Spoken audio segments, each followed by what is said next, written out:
Just another day in the life of an engineer. Slack notifications going wild. AWS bills on fire. Zoom calls all day with people talking over each other and then scheduling another meeting to plan for the meeting after that. Trying to keep up with changes in features and technology and team structure. It's a lot, and I can't fix everything for you. But Miro can take a big chunk of that chaos off of your plate, and that's what we're going to cover in this video.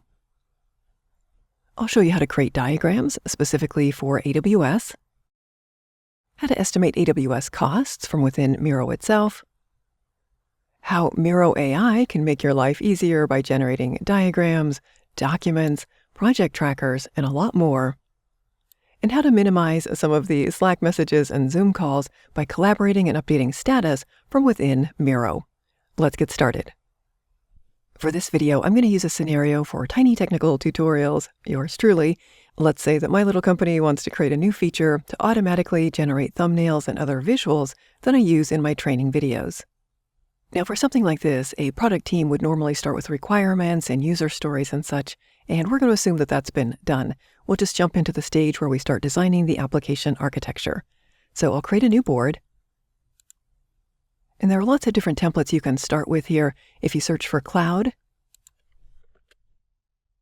you'll see the big cloud providers represented: Google Cloud, AWS, Azure. Let's just filter down by AWS. And I want to start with something that's similar to what I'm building.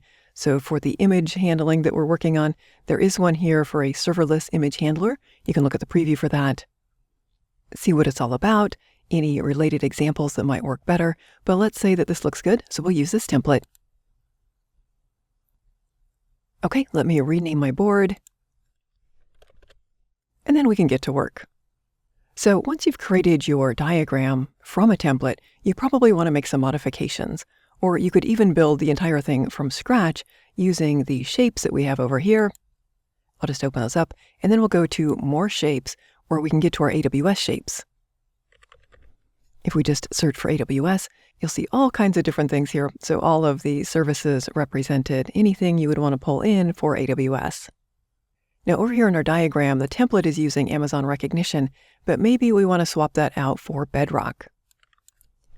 So I'll just search for Bedrock. Here we go. And then I can drag that over here to the diagram. But you'll see that Recognition is hooked up to various connectors and so on. I could just take those and attach them over here to Bedrock, but an easier way to do this is just to swap this out. So let me just do a Control-Z to undo that back to where we started from. But if you select the Recognition icon and then come in here to Switch Type, I'll type in Bedrock, and then we'll just swap that out like so, and then I can delete this one that I dragged over. So just that simple to make changes. You can add additional icons, numbers, connectors, whatever you need to do, rather than having to go out and search for what you need online and manually pull things in. All the AWS stuff is built in right here. Okay, so that's cool, but what if you already have things set up in AWS? Maybe you've got an existing application or infrastructure, and you're just adding to it. Well, Miro makes it super easy to pull that in and diagram it. Let's see how that works. Let me just close out of here. And then down here on the plus sign, Tools, Media, and Integrations, I'll type in AWS.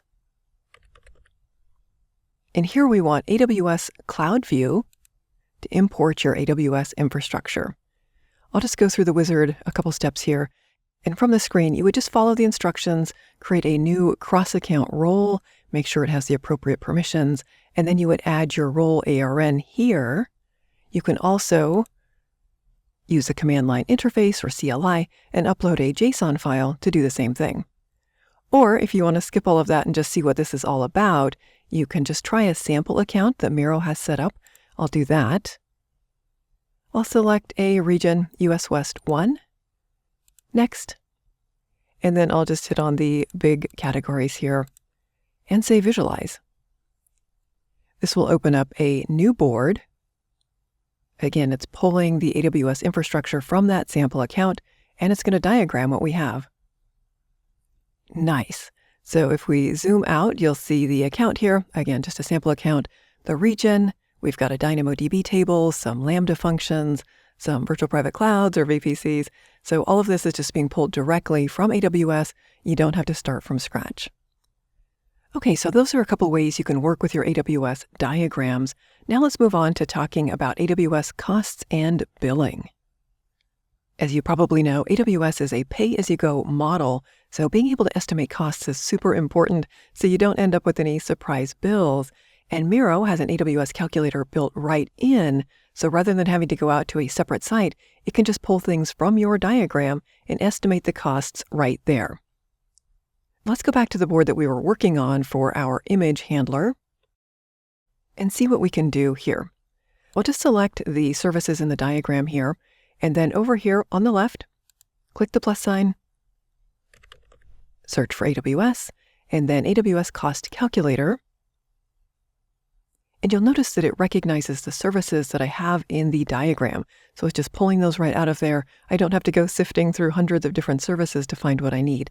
But I do need to enter some estimates here for the different services. So let's just start with Lambda.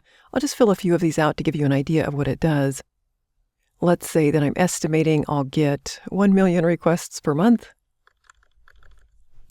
The duration of each request, I'll call it 350 milliseconds.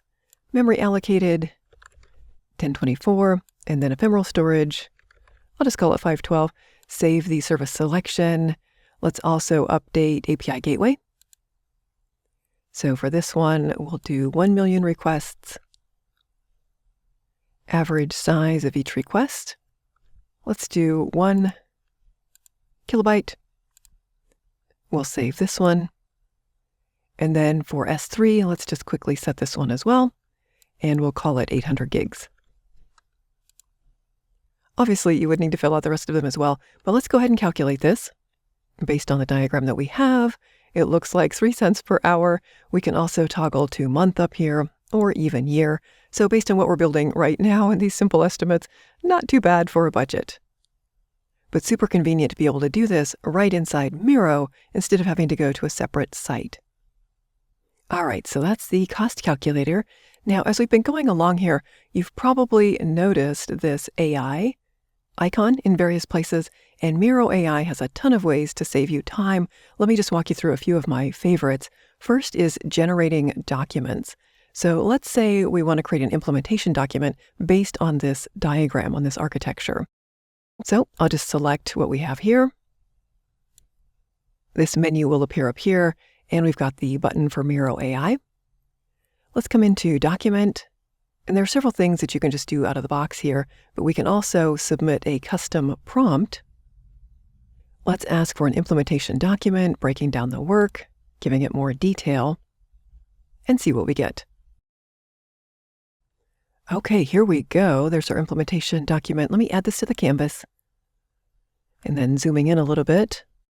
This looks pretty good, but there's other things you can do as well. Maybe you want a more concise version. So let's just come in here to Miro AI again and shorten.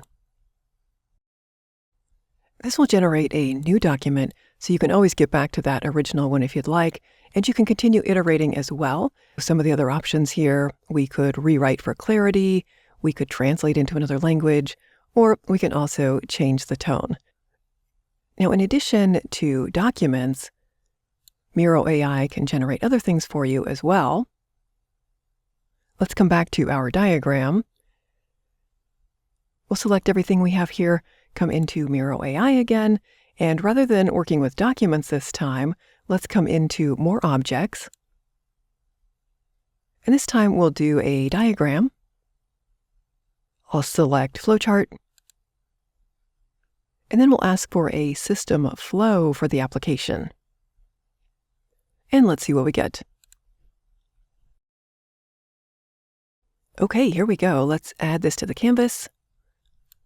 And this is a great starting point. So user requests a new image. Here's how things flow through the system.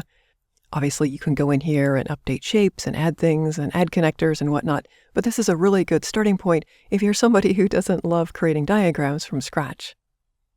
All right, one last thing to show you on Miro AI here. Back to our diagram one more time. If you don't have this Create with AI open over here, you can get there from the Miro AI button here. But this time, let's work with tables. And we'll just go with one of the built-in prompts for a project tracker that will help us build out the tasks to build this application. All right, very nice. Let's add this to the canvas. And you can make updates here to the table. Let's add a new field or a column here for assignee. Save that. And then I've got a couple other users added here in Miro. Let me go ahead and make assignments, and I'll be right back. All right, so I've added all the names here. As you're doing things in Miro, you probably need to get review or input from others on the team. And today you might do that through a bunch of Slack messages or meetings or emails, but there are a ton of collaboration tools built into Miro here, so let's take a look at some of them in action. But first, let me just kind of clean things up here and reorganize the board. One thing I like to do to keep things organized is to work with layers. So if we just click on one of our diagrams here and move to layer, we can actually create a new layer. Let's say we have a layer for project management and another one for diagrams, and we can toggle those on or off based on our audience. We'll create the one for diagrams, and then we'll do another one for project management. And then we can move things into the appropriate layers. So this one, let's make sure this is in diagrams. This one is more about architecture, but let's say this also goes into diagrams. This is a diagram. And then this one here will be for project management. So now you're able to toggle things on or off. So hiding the layer, that will get rid of project management, or hiding the diagrams, and so on. If you're presenting to different audiences and just trying to keep things simple and focused, layers can be a great tool for you. All right, let's close out of that and see how we might collaborate. Let's say on this diagram up here, I have just a few notes or questions that I want to add. So I'll grab a sticky note, move it over in the diagram to where Bedrock is generating images. Maybe I have a question here about whether we want to iterate on the image with a new prompt. And then later in the diagram, maybe I've got a question about logging. So you can drop those stickies wherever it makes sense. Then let me zoom back to the start of the diagram. And here, let's drop a comment for our team members. We'll tag Wes and Jane, asking them to review this and let me know their thoughts. I will send that. That will send a notification to Wes and Jane. In another browser, I'm logged in as Wes, so let me bring that up. And I've got the notification up here. I should also have an email for it, but let me take a look at this one. Here's the comment. Let me jump to that comment in the board. Okay, so I can zoom in here. I can review the diagram, add my own stickies, whatever I need to do. Let me leave a reply. I can add a response here. We can eventually resolve this, hopefully, but continue to iterate. And then down here in our project tracker, I can also make updates here to my status. Rather than a whole bunch of Slack messages or however you're doing status now, I can just come in here and say, okay, this one has been completed.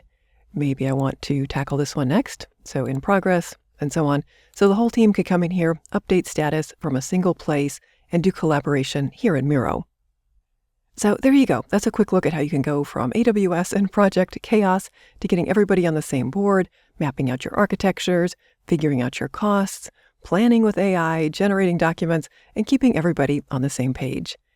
If you want to bring that kind of clarity to your own projects, then give Miro a try using the link below. Thanks so much for watching.